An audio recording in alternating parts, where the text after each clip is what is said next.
So again, welcome everybody. My name is Kathy Nelson. I'm the founder and CEO of the Photo Managers. And once a month, we have the fun and privilege of introducing you to Meet a Pro, where we interview different professional members, find out it's a chance for you to learn about their background, how they got involved in this. Those of you that are considering a career, it's a great way to just meet real people who do this for a living and find out their stories. And those of you that are members that might be new or have been members, just want to support and hear from your fellow colleagues.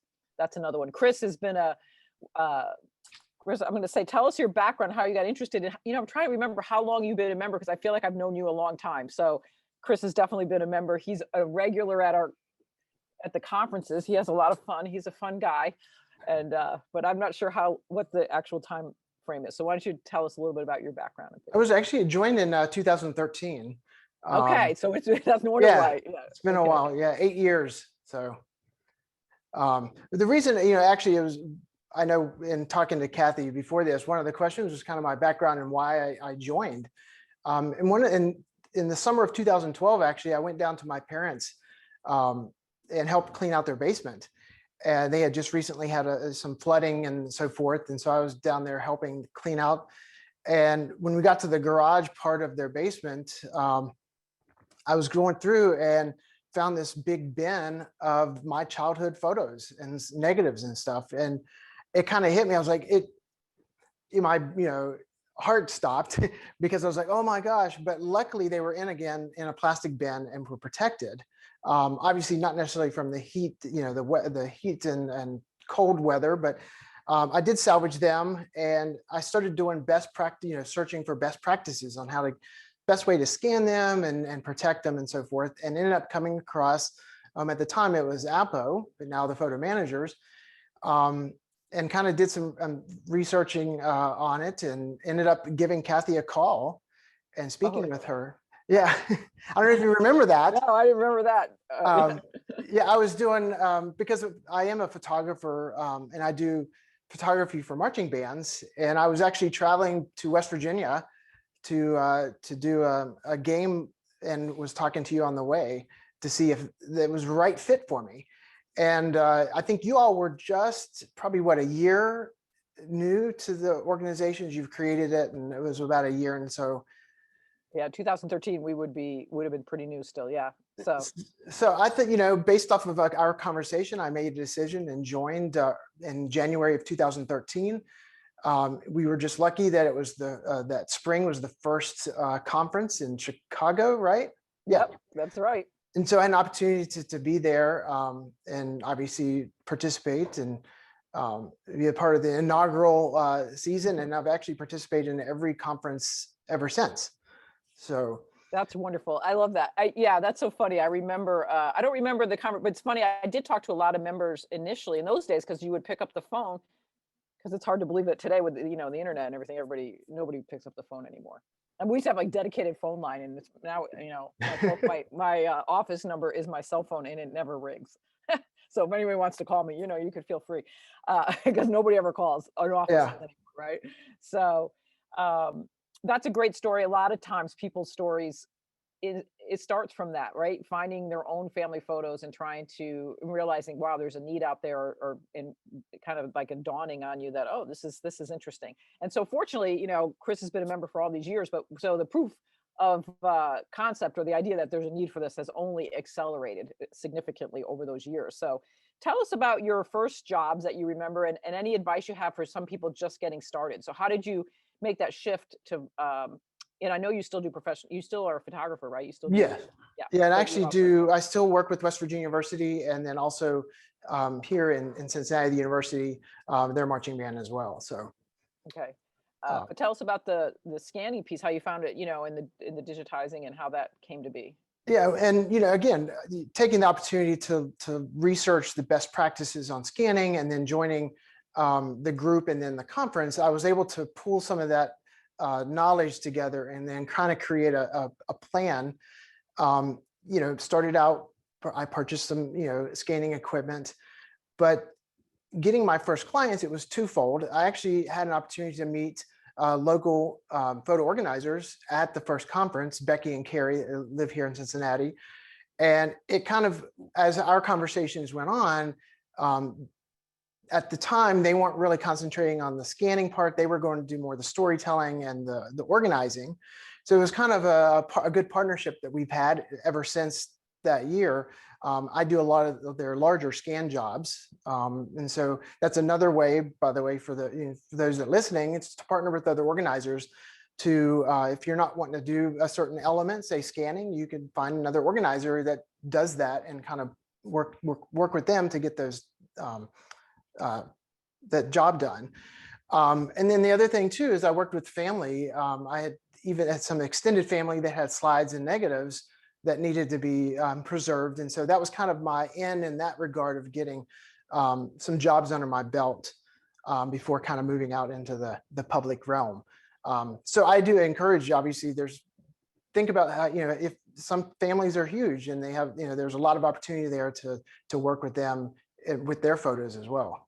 Right. It's interesting that I love the fact that you've worked so closely with Carrie and Becky over the years. We talk a lot about when people join the photo managers, there's a huge list of things. That's why we do these Meet the Pros, right? Because you're bringing on so many different people who do so many different things. And we always try to stress, like, be a project manager, right? Do what you love and outsource the rest. What's wonderful is you can outsource the rest to colleagues who are in our community, who agree to our best practices, agree to our code of ethics, and you build those really trusting relationships so that you feel confident that the person's going to do a really good job for you. And on the whole scanning front, it's funny, I just got off the phone, but that's for another day, but with a fellow named Matt Paxton, who does a PBS series called Legacy List. And we're looking at working closely together in partnership, because one of the biggest issues with the clients that he works with, right, are downsizing people as they move out of their homes, and is all those photos and things. And he's like, gosh, is there a way that we can, set up a system where people could get we could connect your members. So of course, there's always opportunities like that. Oh, definitely. So that's how you got started. But how do you find clients today? Like how is that in the moment? Of course, you've been doing this a long time, but what's a typical day look like for you in terms of your work and flow? One of it, to be honest with you, word of mouth, really, from other clients, previous clients that I've worked with. Again, I've been lucky, and I know other organizers, again, work in partner with, colleagues, but I've been lucky with Carrie and Becky. That's kind of kept me, steadily going. And, I've been lucky in that regard, because I know in talking again with you on this conversation, one of the things that I really don't necessarily like to do is some of the marketing.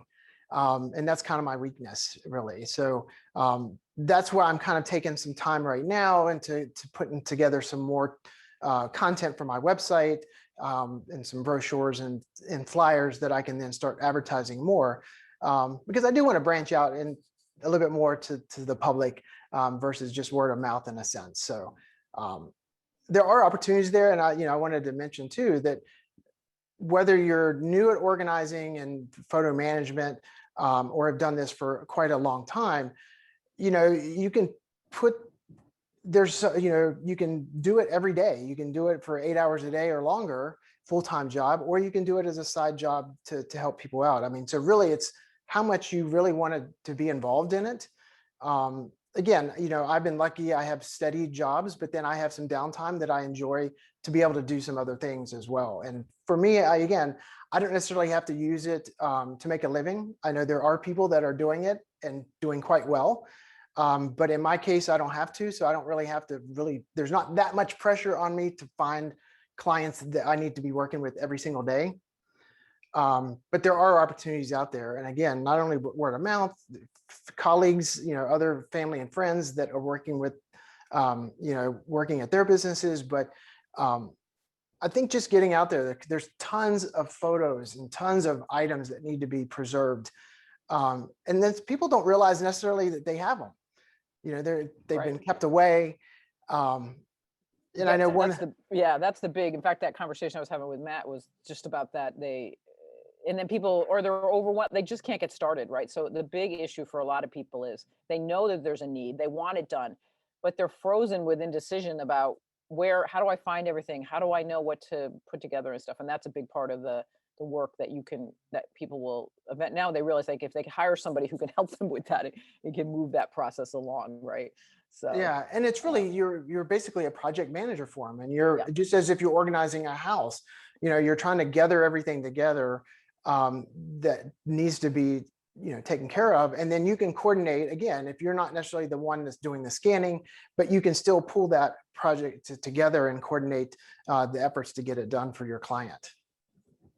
How about what type of scanners do you have? I know you've added scanners on, I'm sure, over time, but what kind of scanning equipment do you have, and what do you recommend for people maybe just getting if they're thinking about just putting their toe in the water with this? I do actually. I still use my Kodak PS80, which I know unfortunately Kodak has discontinued those. Mine is still definitely kicking it. I do use that, and then I also got into camera scanning. Mhm. For the longest time, I had used the A3 flatbed, which is you can scan up to like 12 by 18 items. I used that, and along with the Epson 12,000 XL, which is another A3 type, so you can do a 12 by 18 item. Those are expensive, and you have to invest. There's some investment with that. For folks that are starting out, I know when I spoke a couple years ago at a conference, Epson was a sponsor of our of the conference, and they shared several scanners with the group. And I think one of the consensus that we came up with is the Epson 600, I believe, is the model, is a good starting point.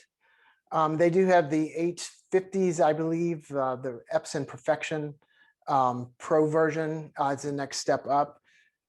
But again, it just depends on what you're able to invest in at the beginning.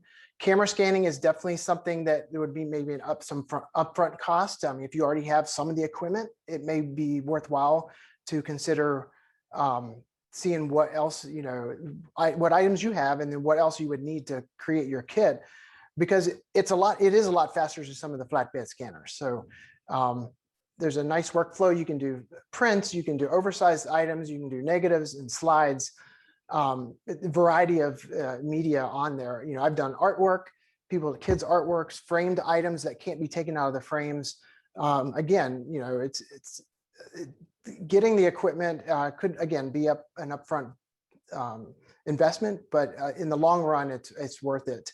That was the thing when I first started out. I even purchased used equipment.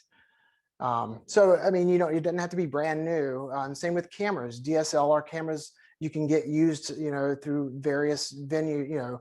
So you don't have to really, buy brand new equipment. But definitely, camera scanning is something that I would consider looking into. Yeah, and you know what's good news is we have a course one of our members is developing for us on camera scanning that will take people from the whole beginning process all the way to the end. So those are coming. The high-speed scanner that you use, you have the Kodak Alaris PS80, you were saying. I know a lot of people, unfortunately, because you can't get those anymore. The Epson Fast Photo, I think, is the only other high-speed camera feeder out there, right? Yeah, it is. I mean, you can still get some used Kodak scanners, but those are really hard to find. You're right. The Epson Fast Photo is the only alternative. The only thing I'll say, I actually have one because I already have a Kodak scanner. That's what I primarily use. Again, if you need a high-speed scanner and that's the only one that is available, then it is usable. It's just not as necessarily a workhorse like the Kodak was. So if you're doing tons and tons of photos, you'll probably be cleaning it a little bit more often, which is important. Making sure that there's no streaks and dust on the scanning element so that you can get a nice clean scan of your prints. It's just a little bit more maintenance, but it scans well, it has good quality. But like I said, it's just a little bit more maintenance involved with that. I just saw some questions. People have questions, you go ahead and put them in, and we'll continue to talk with Chris, and then in a few minutes we'll give plenty of time for Q&A. So here's some things that are always fun, though, in terms, again, so for folks that are new and just thinking about this for the first time, what is it that you enjoy about what you do when you're doing the photo?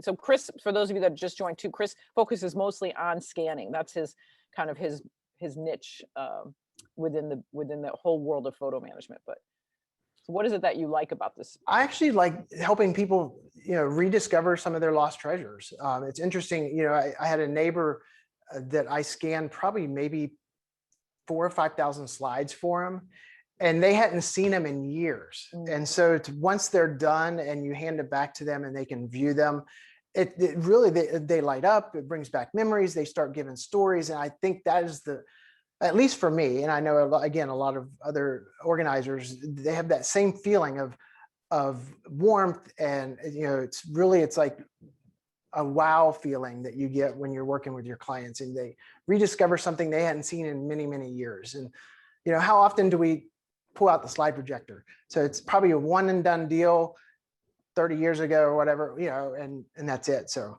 rediscovering memories, and then even unseen photos, because I've come across a couple of clients where we've scanned negatives and they had never seen those photos at all. It was either hadn't been printed or it was never, never developed. And so again, it's really rewarding to do that. And then again, getting everything in order and organized and scanned, it also is a relief to them that they, as long as it's backed up, that it's safe. Then if something happens to their home, then they have it backed up offsite so that they can access them, if something does happen.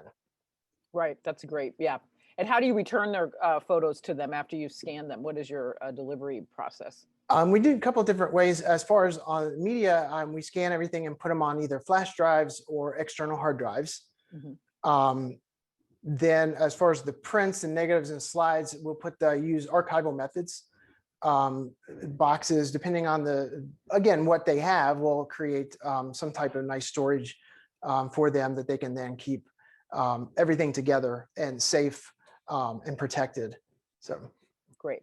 And I just thought a question with that too is went in and out of my mind, so it'll come back to me on how you how about how has the pandemic impacted your work? I mean, hopefully we're coming to there's a little bit of glimmer of light at the end of the tunnel for folks, but I'm just curious about what that experience has been like for you.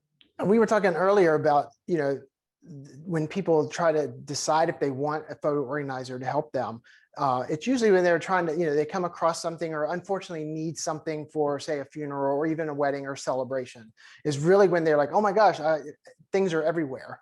Unfortunately, or unfortunately, depends on how you look at it, with the pandemic earlier on, as people were being sent home to work, it gave people more time to kind of like, oh my, I really have a mess around here.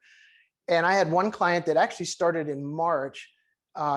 Their long-term goal was to go through their photos, and because they were able to work from home, it gave them an opportunity to do that. So that was kind of earlier on. I had a couple clients that took the time, probably about 6 to 12 weeks, to go through everything, and I worked with them as they went to kind of walk them through the process.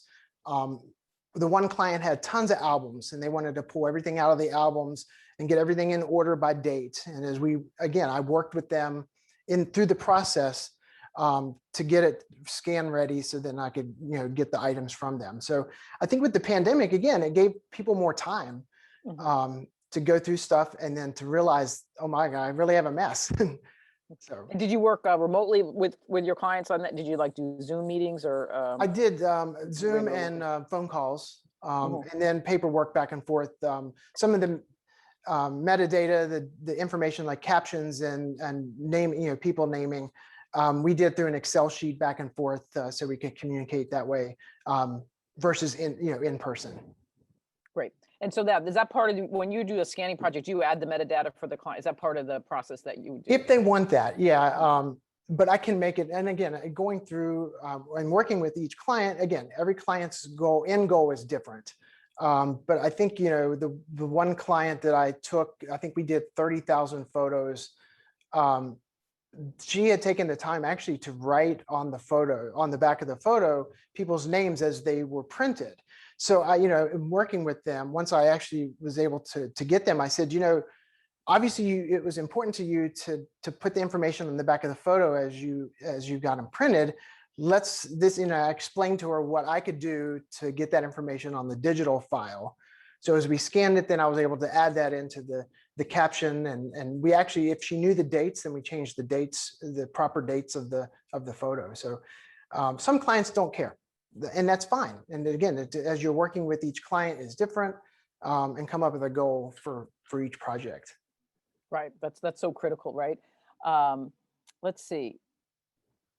Okay, so one of the things that, as you were talking about that, one of the things that Chris is, he's been to every conference, and he's speaking this year at our conference, which is coming up. For those of you that, I can show a quick, I have a little screen share here, but let's see, do I have that? Did I keep that up? Desktop. I should have this all set up. But anyway, our conference is coming up for those of you, and Chris is going to be doing our, Lightroom. He's going to be talking about for our learning lab, which is our Lightroom learning lab. So why don't you tell us a little bit about what you're going to be, this is actually a different one, but you're going to be doing the Lightroom. What kind of plugins and things do you use with Lightroom that you'll be talking about? One of the, as I mentioned about metadata, one of the plugins I use, actually is two plugins. It's called Export List, where I can take a selected amount of photos within Lightroom, export them to an Excel sheet. It creates a little thumbnail, and then I can create a column for the caption and say keywords and or dates, or any of the metadata that's available. I can create an Excel sheet, and then I can work with the client in filling that information in, and it gives the thumbnail, they can preview it and see, oh, this is this photo, and they can fill in the information. And then I use another plugin. I have the name here. Let me pull it up. Lightroom Transporter, and then I can actually import that data back into Lightroom, and it populates the caption and the keywords. And then again, if there's any date information, that we can update the proper date of when the photo was taken, not necessarily when the photo was scanned. Great. Yeah, that's so important, right? When the photo was taken, not when it was scanned, right? Yeah. Yeah. So I think what a lot of times, one of the reasons, so you use Lightroom. So one of the things that we offer a lot at the Photomat is like, some people may not even know how to use Lightroom, right? They're brand new to the concept of Lightroom. And this is an opportunity to, learn, like there's a lot of speed tools that speed up this process. And this is a great example of, speed tools that you can learn that can make this process go a lot quicker for you, right? Yeah, and certainly through the photo managers, there are classes on Lightroom as well. So, for those that are getting, want to learn, that's an opportunity for you to learn Lightroom. And it's really from a photo organizing standpoint, not necessarily from a photographer standpoint. So that's really key. Right. Okay. Yeah. The difference between right. Who's learning, right. So the workflows are different. And again, it's targeted toward photo managers. Great. So that's coming up. And for those of you that are interested in learning more, you can learn more at our website, thephotomanagers.com, where we talk about our conference. And so it's all that the conference itself is both in Atlanta, if you want to come to Atlanta, or it's going to be 100% virtual. We have a whole production team. It's going to be a hybrid event, but the learning labs the first one starts next Wednesday, and those are kind of in-depth training that's all recorded. So if you can't make it virtually, and Chris is one of our instructors on that. So I wanted to bring that up. So we have some questions coming in as well. Let's see if I can go here and look at some of the questions. Becky's here saying they have a great relationship with you. Thanks. What kind of camera setup do you have? I actually use the Canon 5DSR, which is a 50 megapixel camera.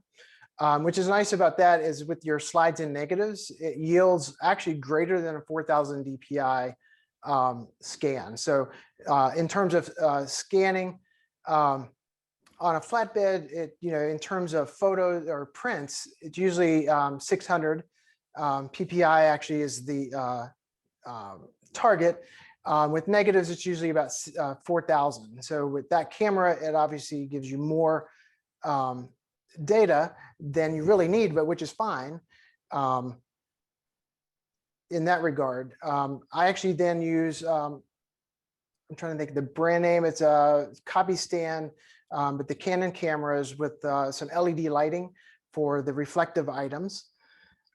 Which is nice, again, for a large format photo, photos themselves, or even artwork or other items that can't be scanned on a flatbed. So the camera scanning setup is very nice for those items. Oh, great. And so somebody then asked, I'm curious why you would still use a scanner if you have the camera scanning. Certain items, depending if it's a lot of like 4x6 prints that are newer, that aren't so fragile, speed, it's a lot faster to go through the scanner. So I do work with a lot of people that have older, photos from the that are crinkled and need some special care that I really wouldn't want to put on a flatbed. So that's where the camera scanning equipment comes in handy. I know, for example, Adam Pratt, there's tons of resources that you might have seen, not only on our member site, but also on the advice for photo organizers. He's talked about camera scanning, and there's a lot of resources that he's talked about equipment wise too. So that may be something for you all to check out. But speed, he's really fast at holding down, putting a print down, scanning, or taking a picture, scan, pulling another one up there. I haven't got to that point where I can do that amount. But again, the equipment still works for me. And so until it breaks down, I'm going to use it for jobs that I can do, kind of the economy jobs. That makes sense. Yeah. What do you recommend? What's your offsite backup system that you recommend? I utilize Backblaze. I actually back up. I have about 10 hard drives. It's around 15 terabytes of data that's backed up. And the nice thing about that is, all the hard drives are connected, and some of them I don't access but once a month. So, that's a nice thing. If I'm accessing the data and changing it, Backblaze will automatically update it as it's as you make changes, it'll update it for you. And then I also have things backed up twice in-house. And the idea is to have another backup that's offsite as well. So haven't quite done that yet. But. And we have a great relationship with Backblaze as a partner for years. I mean, they've been, I forget what the discount is that you get on with them, but let's see, what do you, backups, do you find that most clients are super concerned about the quality of the scans, or they just want their pictures scanned? To be honest with you, they just want their picture scanned. But personally, I am concerned about the quality. So again, meeting best practices, I utilize a lot of, if I have a question about a particular method, I also reference the Department of, the Library of Congress has a lot of reference for their archiving, and that's kind of where I use kind of their standard for scanning purposes. Camera scanning, a lot of people say, why would you use a camera? If they use it for a lot of the stuff that you see at the Smithsonian, it's good enough for us. So again, they do have standards and workflows for that type of quality. I mean, obviously the stuff that we're going to work with may not be museum quality, photographs, but it still is important to the client and their family. So, I want to try to give them the best quality that I can. Right. And that's wonderful, because what Chris is saying too, that's what separates, sending your, boxing up your photos and sending it out to one of those mail-in companies, or, you drop it off at Costco, or people, to the difference of hiring somebody like Chris or one of our professionals who's going, right off the bat, it's like, well, I could do it that way, but I care about these photos and I want to do it the right way, best practices and things.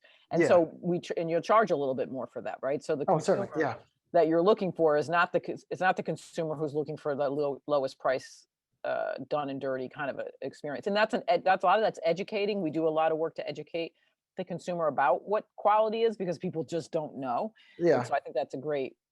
And even with the high-speed scanner that I use, for me, I actually hand feed every single photo in through the scanner, where, versus you could stack them and let the thing go, but then, photos are going to stick together. So I want to make sure that every photo is actually scanned and is properly placed in the scanner. So, it is it's the white glove treatment that I give each photo and each client. Right. That's I love that. The white glove service. Yeah. So there's different levels. Do you help them merge their scan photos then in with their digital photo collection? I do. Actually, to be honest with you, I haven't done that many digital organizing projects, but the one client that I worked with through the pandemic did have both. And so once we got everything scanned, actually, I looked at her digital photos first, because then if anything was printed from those digital photos, I didn't scan them. And then I did based off of the dates, because she was really good about dating everything.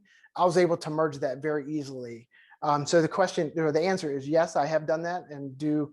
I think again, it's important. A chronological order, if you can work with the client to get that done, is important. It's easier to find the photo that you're looking for. Not only, again, best practice is to name, not only put the date and the information in the metadata, but also to the file name. So you can put the date and then what event or what subject is. So then if the photos get separated from the folders, then at least you'd be able to identify what file or photo it is. Right, and that's a big, most people, if you ask them to tell you what they want, they're going to use language like, I just want to be able to find my photos, right? And they don't realize like adding metadata and these things that's how that happens, right? So we can help them. That's a big part of that process. Let's see. How do you charge, and how long did it take you to scan 30,000 photos? Interesting. I charge per item, and everything is slightly different. So, for the high-speed scanner, or actually any scan, whether it be the camera scanning or the high-speed scanner, I have a kind of a tiered pricing. So the first like 500 photos are a certain price. The next 500, each photo is a certain price, and then above that, slides and negatives are priced differently because there's a different process with those. If I have issues with a particular photo, I always tell customers, I have a base price. And then once I get their collection, then as I inventory and kind of evaluate everything, those prices may change a little bit based off of, if there's any more handling to the photo. I have had clients that, their photos are dusty and they need to be cleaned. And same with negatives and slides, there's some extra work in cleaning those, depending on how clients had stored them. And, they've been thrown in the closet or in their basements. So obviously those, some extra effort to get them cleaned and ready to scan and organize. So, a lot of times people charge hourly for everything. I find it that it's better to price per item and then charge hourly for the extra stuff, the editing, organizing, and then of course, any archival boxes, even backup storage, the flash drives, hard drives, then charge those accordingly as well. Yeah, that makes sense. So, and then also taking photos out of albums and things like that would be is that like an hourly? Is that what it is? Yeah, I think there was one time years ago I was like, oh, we X amount per photo, but then you start realizing, oh, these photos are really tough. So then you're kind of wasting your time and not making the money that you need. So and I've tweaked that over the years as everyone gets in their groove. Everyone has a change, a process, and you'll figure that out. So I do charge hourly for album removal, and then with that too is another tip. If you're going to remove it from the album, I recommend not putting them back in, especially the sticky albums or anything that's not archival safe. So it's the items from archival methods, I think is safe.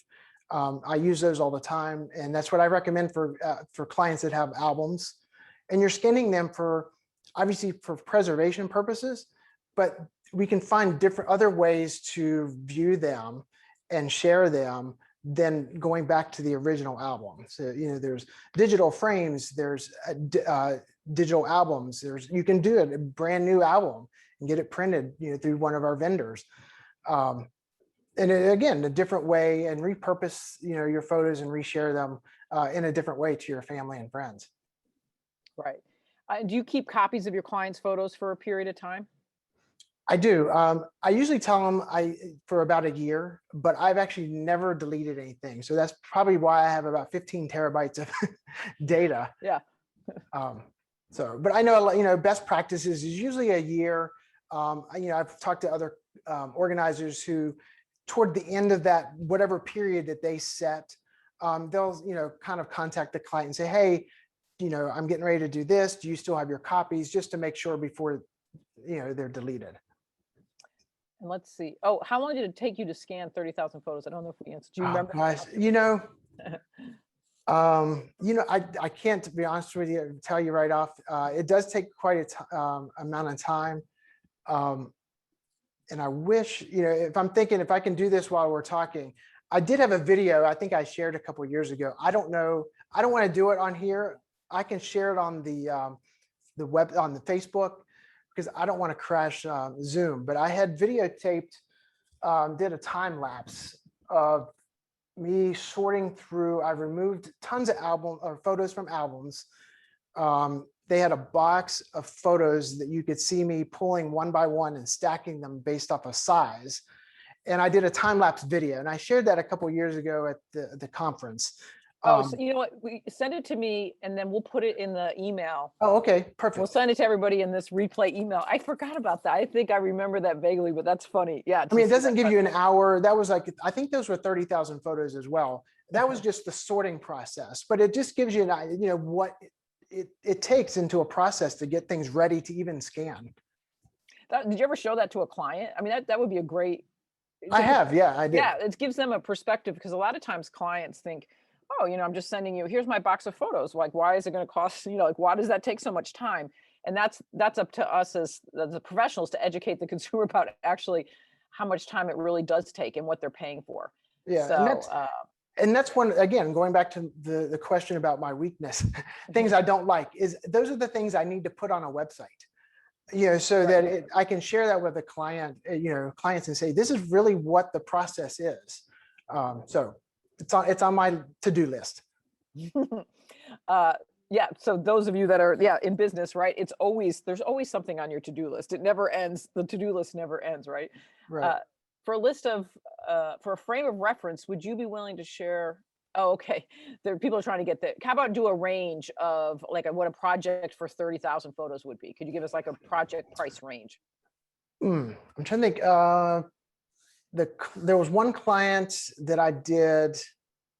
Oh, let me see. I can pull this up. It was about 5,000 photos. And let me pull this up real quick. I think it was like 2,000-ish. And that was for the scanning part. And then I think there was an additional sorting a part of that. And then we set them up with a Forever account. Because that particular client felt that was good for their project. And so we did a Forever account for their photo collection. So I would say all in all, 25-ish. That was for about, what did I say, 5,000? It was like 5,000 or 8,000. I forgot the number, but so. And like again, that 30,000 photo job is going to be a lot more expensive. Yeah, certainly. Yeah. Right. And we broke that up into phases too. So it wasn't that, I charged them all at once. We did it in phases over, several months, and they paid it incrementally as well too. Great. For people that, scanning, once you get your system, once you have a good system and you have the right equipment and you get, better at it, it's a good return on your investment if it's something that it's a process that you enjoy doing and things like that. I mean, right. So it is, when you start adding up those numbers, but it isn't just, a lot of people think, oh, I'll just start scanning. And then they realize there's more to it than just like, let me go just buy a scanner and start scanning photos, right? You want to do certainly. Yeah. And the other thing too, I was just, again, as a tip, especially for, folks starting out, you may not know, if you get a job and there's something that you are struggling with, one of the things that I found is you come across things and you're learning for the next job. So, you might come across something that you haven't done before. Definitely take the time to learn it. My theory is I never penalize my client for my learning. So, unless it's something totally off the wall that you really need to do, learn specifically for that job. But if it's, again, something that you're working with, say a particular photo, and it takes you have to do a training session, it costs you, it's not necessarily the client's, responsibility to teach you. But like I said, when you are, one job, you're going to learn for the next job and so forth. So over 8 years, there's still things that I get that's brand new and it's new to me. And then, there's plenty of resources now with the photo managers. There's the Facebook groups. So there's definitely a lot of resources and colleagues and other organizers to bounce off ideas and to help you through those struggles. Right. Yeah, somebody else is saying in here, yeah, it's so true. My first client is my learning experience. So I always used to say, I can't charge you for my learning curve. Ideally, the goal is to get really good systems in place and a high speed, workflow, and then you don't charge less for that, right? But the process, the beginning process though is, we always say to new members that when you join is just to be patient with yourself and just, and know that have curiosity about learning, and you're taking the time to learn something that your client just doesn't have the time. Could they learn that? Yes. Could somebody Mhm. scan their own photos and figure that out? Yes, but they're choosing not to. Or if you're learning Lightroom for the first time, or things like that, you're taking the time to learn that, and the average person isn't taking the time to learn that. And so Right. it's worth, you can charge for that, and at the same time it's going to take some time to learn those things. Correct. Let's see, I don't think I see any more questions. Anybody else? Any other? Let's see. I think you've given us some great tips. I think, any other final words of advice for someone thinking of a business or just getting started? Any other thoughts? Oh, there's somebody said there's several storage questions above. I didn't see those. Somebody said there's something to be. Okay, here's one, I think. When it comes to storage solutions, do you have one that you recommend for all your clients, or do you customize what they want? I'm wondering if you have found that less options are better for clients, right? Yeah. How many options do you give a client when it comes to, I guess it must be the storage after the scanning process? Yeah, Archival Methods is my go-to company for storage items, but then I don't necessarily give the options to the clients. I say, this is what I recommend, and it's based off of this, the job size. The nice thing, I forgot the name of it. It's called like Create a Kit, which was a new product that Archival Methods put together, where you have a larger box and there's different smaller boxes within it. So if you have 5x7 prints and 4x6s, even negatives and slides, you can configure that so all those items are in one box.